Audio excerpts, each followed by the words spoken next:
Now our next participant, Gurujada Public School teacher V. Ramalakshmi garu.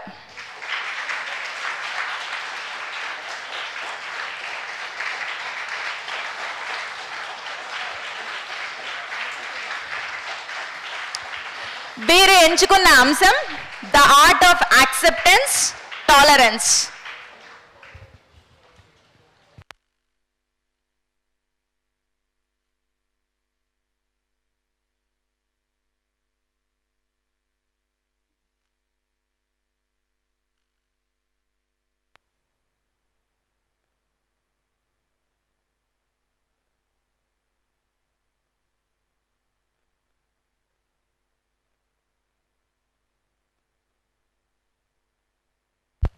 Sorry, Ramalakshmi గారు.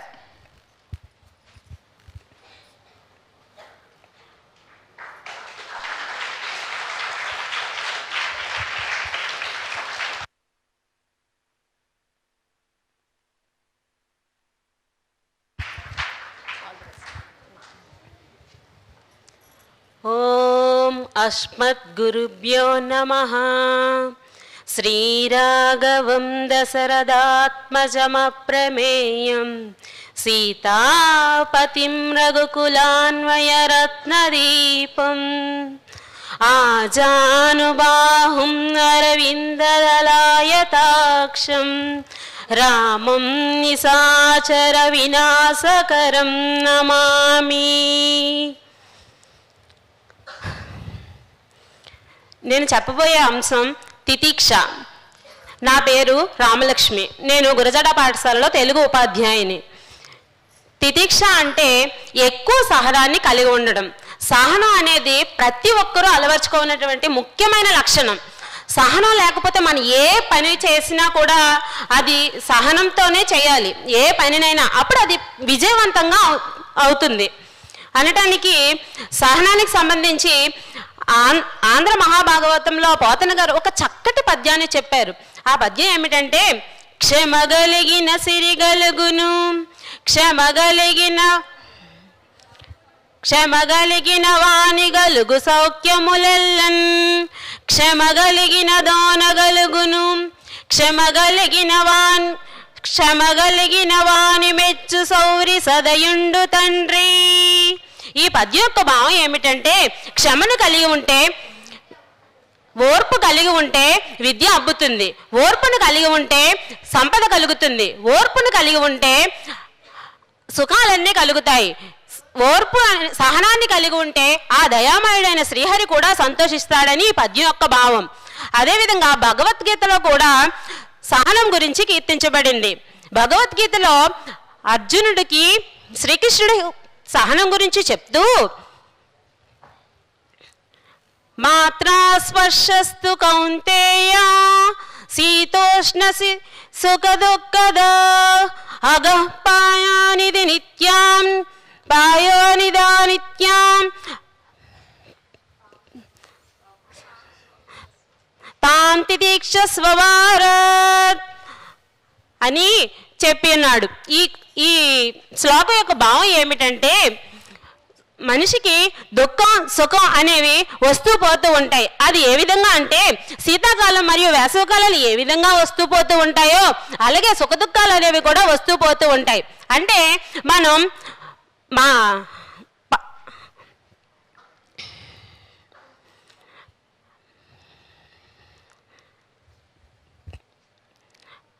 పరిస్థితులను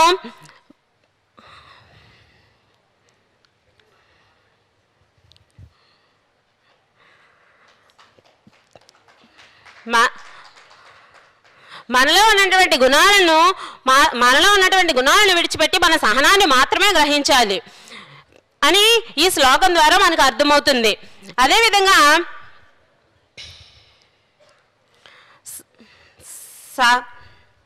సహనానికి సంబంధించి వాల్మీకి రామాయణంలో సహనానికి సంబంధించి అత్యుత్తమ ఉదాహరణగా చెప్పబడింది. వాల్మీకి రామాయణంలో సహనాన్ని తీసుకుంటే మన సామాజిక కుటుంబ పరిస్థితులను ఏ విధంగా నడుచుకోవాలి అనేది వాల్మీకి రామాయణం ద్వారా మనం సహనంతో ఏ విధంగా నడుచుకోవాలి అనేది వాల్మీకి రామాయణం ద్వారా మనం నేర్చుకోవచ్చు. సహనంతో ఈనాటి కుటుంబ సమస్యలను ఎలా పరిష్కరించుకోవాలి, ఎలా సాధించాలి అనేది రామాయణంలో ఉన్న ప్రతి పాత్ర ద్వారా కూడా సహనం అనేది మనకు నేర్పిస్తుంది. అయితే సహనంతో ఉన్నటువంటి ఉన్నతమైన పాత్రల్లో మొదటగా మనం చెప్పుకోబోయే పాత్ర భరతుడి ద్వారా మనం సహనానికి అత్యుత్తమమైన ఉదాహరణగా ఈ పాత్రను చెప్పవచ్చు. భరతుడిలో ఉత్తమమైనటువంటి సహనం ఉంది. అది ఏ విధంగా అంటే, భరతుని రాజ్యంలో అందరూ నిందించారు. కౌసల్య, లక్ష్మణుడు, భరద్వాజ మహర్షి మరియు గుహినితో సహా అందరూ నిందించారు. కానీ భరతుడిని వాడిని మందలిస్తూ ఒక్క మాట కూడా మాట్లాడలేదు. తను సహనం వహించాడు, ఒక్క మాట కూడా మాట్లాడలేదు. ఇక్కడ భరతుని యొక్క సహనం ద్వారా మనం అర్థం చేసుకోవచ్చు మనిషికి సహనం అనేది ఏ విధంగా ఉండాలి అనేది మనం భరతుని ద్వారా నేర్చుకోవచ్చు. వాల్మీకి రామాయణంలో భరతుని ద్వారా మనం ఈ ఉత్తమమైనటువంటి సహన గుణాన్ని నేర్చుకోవచ్చు. ఇక్కడ మనందరం తెలుసుకోవాల్సినటువంటి ఒక ఆసక్తికరమైన సంభాషణ జరుగుతుంది. భరత శత్రుఘ్నుల మధ్య ఒక ఆసక్తికరమైనటువంటి సంభాషణ జరుగుతుంది. అదేమిటంటే, భరతుడిని శత్రుఘ్నుడు అడుగుతాడు, మందరని ప్రభావితం చేసినందుకు, కైకేయిని ప్రభావితం చేసినందుకు ఆమెని చంపేయాలి అని చెప్పి అంటాడు. దానికి భరతుడు అంటాడు, శత్రుఘ్నుడు తప్పేమీ లేదు, ఏ పని మనిషి అయినా యజమాని బాగు కోరుకోవడం తప్పు లేదు కదా, అందుకని తన తప్పు లేదని చెప్తాడు. దానికి శత్రుఘ్నుడు, అయితే కైకేయి తప్పు అయి ఉండాలి, అనవసరమైన వరాలను కోరింది అని చెప్తాడు. దానికి భరతుడు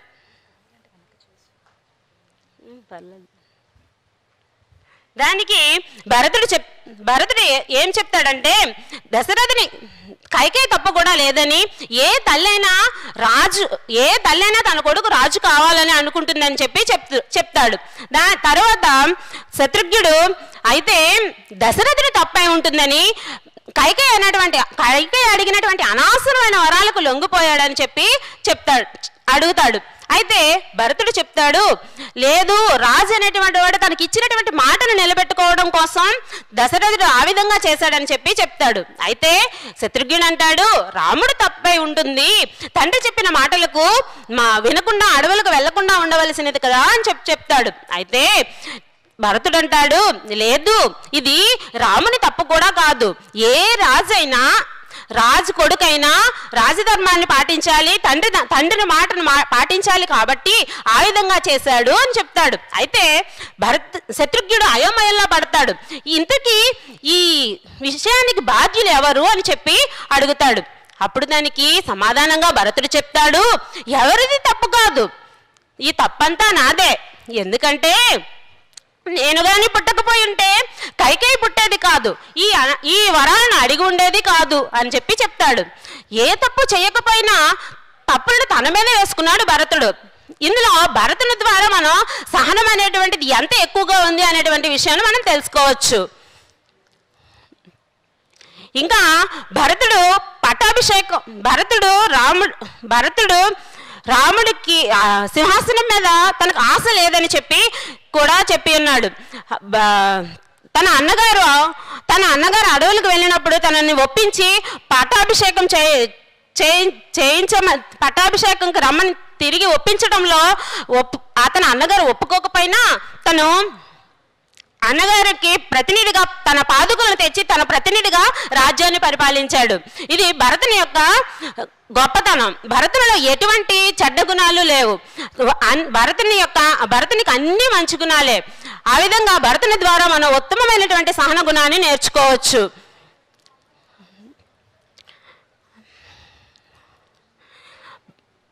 భరతునిలో సహనం అనేటువంటిది అలవర్చుకోవడం ద్వారా నేటి సమాజంలో నిందలు అనేటువంటివి అనవసరమైనటువంటి నిందలకి మన చర్యల ద్వారా సమాధానం చెప్పాలి అనేటువంటిది భరతుని ద్వారా మనం నేర్చుకోవచ్చు. ఇది గొప్ప ఉదాహరణగా రామాయణంలో చెప్పబడి సహనానికి మంచి ఉదాహరణగా ఈ భరతుని పాత్రను మనం చెప్పడం జరిగింది. ఇక రెండవ ఉదాహరణగా కుశభనాభ మహారాజుని కథ. కుశభనాభ మహారాజు కుశుని యొక్క కుమారుడు. కుశుడు అనేటువంటి రాజర్షికి 4 కుమారులు. ఆ కుమారుల్లో ఒకడు కుశభనాభుడు. కుశభనాభుడు భార్య పేరు ఘృతాచి. ఈ ఘృతాచికి 100 మంది కుమార్తెలు కలుగుతారు. ఆ 100 మంది కుమార్తెలు ఉద్యానవనంలో విహరిస్తూ ఉండగా వాయుదేవుడు వాళ్ళని చూసి మోహించి వివాహం ఆడాలని చెప్పి అడుగుతాడు. దానికి కుశనాభ మహారాజు కుమార్తెలు ఏం చెప్తారంటే, మా తండ్రి గారి అనుమతి కావాలని, వారి అనుమతితోనే మేము ఏ పనినైనా చేస్తామని చెప్పి చెప్తారు. దానికి వాయుదేవునికి కోపం వచ్చి వాళ్ళని కురూపులుగా శపిస్తాడు. వెంటనే కుశభనాభ కుమార్తెలు తండ్రి దగ్గరకు వెళ్ళి జరిగిన విషయం అంతా చెప్తారు. కుశభనాభుడికి శపించగలిగే శక్తి ఉన్నా కూడా వాయుదేవుని ఏమి అనకుండా విడిచిపెడతాడు. కుశభనాభుడు ఇక్కడ సహనాన్ని ప్రదర్శించాడు. ఈ కథలో మనం కుశభనాభుడు కుమార్తెల యొక్క గొప్పతనాన్ని, సహనాన్ని మనం గమనించవచ్చు. కుశభనాభుడి యొక్క సహనం అత్యుత్తమమైనది. తన కుమార్తెలకు తగిన వరుణ్ణి వెతికినప్పుడు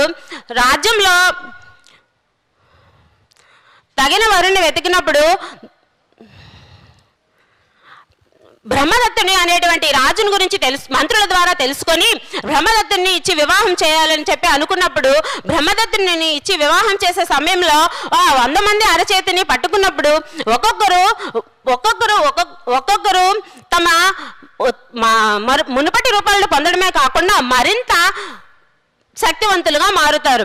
ఈ విధంగా వాళ్ళ మునుపటి రూపాన్ని చూసి వాళ్ళ తండ్రి కుశభనాభుడు ఎంతో ఆనందపడతాడు, చాలా ఉప్పొంగిపోతాడు. తమ కుమార్తెల యొక్క ఐక్యతని, సహన గుణాన్ని చూసి గర్వపడతాడు. ఈ విధంగా కుశభనాభుని కుమార్తెల ద్వారా సహనం అనేటువంటిది ఏ విధంగా ఉండాలి అనేటువంటిది మనం తెలుసుకోవచ్చు. కుశభనాభుడి ద్వారా కూడా మనకి కథ ద్వారా నేటి తల్లిదండ్రుల పట్ల పిల్లల విధేయత ఏ విధంగా ఉండాలి అనేటువంటిది మనకు తెలుస్తుంది. కుశభనాభుని ద్వారా సహనం అనేటువంటిది ఎక్కువగా ఎలా అలవర్చుకోవాలి అనేటువంటి విషయం మనం తెలుస్తుంది. ఇక సీతమ్మ తల్లిలో కూడా సహనం అనేటువంటిది ఎక్కువగా ఉంది. వాల్మీకి రామాయణంలో సీతమ్మ తల్లిని రావణాసురుడు లంకలో బంధించి ఉంచినప్పుడు సీతమ్మ తల్లిని వెతుక్కుంటూ వచ్చిన హనుమంతుడికి సీతమ్మ చెప్తుంది, నా యొక్క తప్పు వలనే నేను ఇక్కడ ఉండవలసి వచ్చినది అని తనకు తానే నిందించుకుంటుంది. తన తప్పు లేకపోయినా తాను నింద వేసుకుంటుంది.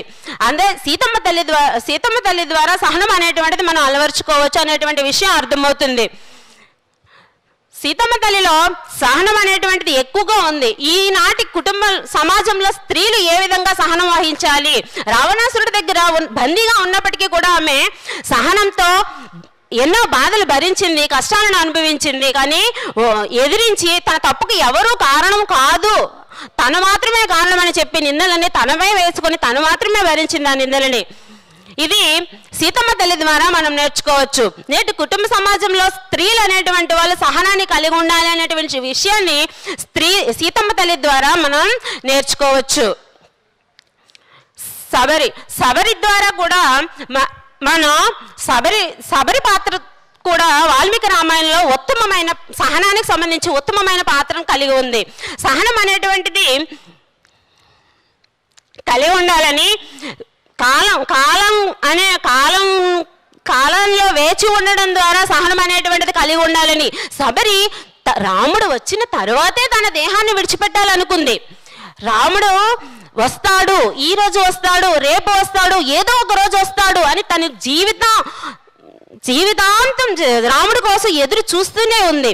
ఆ విధంగా చూసి చూసి చూసి చివరికి రాముడు వచ్చిన రోజు వచ్చింది. సీతమ్మ తల్లి శ్రీరాముడిని చూసి చాలా ఆనందపడి సేవించుకుంది. ఆ విధంగా శబరి ద్వారా కాల నిరీక్షణకు సహనం అనేటువంటిది ఉండాలి. ఈ సమాజంలో, ఇప్పటి సమాజంలో కాలం అనేటువంటిది నిరీక్షణకు సహనాన్ని కలిగి ఉండాలి అనేటువంటిది శబరి ద్వారా మనం నేర్చుకోవచ్చు. శ్రీరాముడిలో సహన గుణానికి సంబంధించి ఉత్తమమైన గుణాలు చాలా ఉన్నాయి. శ్రీరాముడిని క్షమాయ పృథ్వీ సవాహ అంటే భూదేవిలో ఎంత సహనమైతే ఉందో అంత సమానంగా శ్రీరాముడిలో కూడా అంతే సహనం ఉంది అని నారదుడు వాల్మీకి రామాయణంలో క్లుప్తంగా వివరిస్తూ చెప్తాడు. రాముడిలో సహనం అనేటువంటిది తన సీతమ్మ తల్లి సహనం గురించి చెప్తూ, రాముడి యొక్క సహనం గురించి చెప్తూ రావణాసురుడి యొక్క 100 తప్పులను క్షమించటము, ఇంకా రావణాసురుణ్ణి రాముడికి క్షమాపణ అడగమని చెప్పి శరణాగత వత్సలహ అని చెప్పి అంటాడు. అంటే శ్రీరాముడు ఎలాంటి శత్రువునైనా కూడా క్షమించే గుణం ఉంది. తప్పు చేయడం మానవ సహజం, క్షమించడం దేవుడి గుణం. కాబట్టి శ్రీరాముడిలో సహన గుణం అనేటువంటిది ఉంది అని చెప్పి చెప్తుంది. శ్రీరాముడిలో సహనం అనేటువంటిది మనం అలవర్చుకోవాలి. ప్రతి ఒక్కరూ కూడా సహనాన్ని కలిగి ఉండాలి. పిల్లలకు చిన్నప్పటి నుంచి సహనం గురించి చెప్తూ ఉండాలి. సహన గుణాలు మనలో ఉన్నటువంటి చెడ్డ గుణాలు అనేటువంటి కోపం, అసూయ, ద్వేషం, కామం, ఇవి లాంటి మాయ, ఈ గుణాలన్నిటినీ తొలగించుకోవడానికి సహనం అనేటువంటి గుణం కారణం అవుతుంది. కాబట్టి సహనాన్ని కలిగి ఉండాలి. నేను ఒకసారి పేపర్లో చదివాను, ఏంటంటే న్యూ ఇయర్ విషెస్ చెప్పలేదని ఒక అమ్మాయి, తన ఫ్రెండ్ న్యూ ఇయర్ విషెస్ చెప్పలేదని ఒక అమ్మాయి ఆత్మహత్య చేసుకుందట. తను అంత చిన్న విషయానికి ఆత్మహత్య చేసుకోవాల్సిన అవసరం ఏమొచ్చిందండి? చిన్న సహనంతో ఆలోచించి ఉంటే, ఒక్కరోజు వెళ్ళి కలిసో మాట్లాడో తనతో చేసి ఉంటే ఆ పని చేయకపోదును కదా. ఆ తల్లిదండ్రులకి శోకం మిగిలింది, ఆ కుటుంబానికి శోకమే కదా మిగిలింది. ఆ విధంగా చేసి ఉండకూడదు కదా. సహనం వహించాలి. సహనం వహించి ఉంటే తను ఆ పని చేయకుండా ఉండును కదా. కాబట్టి పిల్లలకి చిన్నప్పటి నుంచే సహన గుణాన్ని అలవర్చుకోవడం నేర్పించండి. సహనం ఇప్పుడు ఏదో 10th క్లాస్లో రిజల్ట్లో ఒక మార్క్ పోయిందనో, తక్కువ వచ్చిందనో ఈ ఆత్మహత్యలు ఇలాంటివి జరుగుతున్నాయి. దయచేసి సహనాన్ని రామాయణం చదవటం ద్వారా లేదా రామాయణంలో ఉన్న పాత్రలను నేర్చుకోవడం ద్వారా మనం సహనాన్ని అలవర్చుకోవాలని ఆశిస్తూ సెలవు తీసుకుంటున్నాను. ఈ అవకాశం ఇచ్చిన పెద్దలందరికీ నా యొక్క హృదయపూర్వక నమస్కారములు.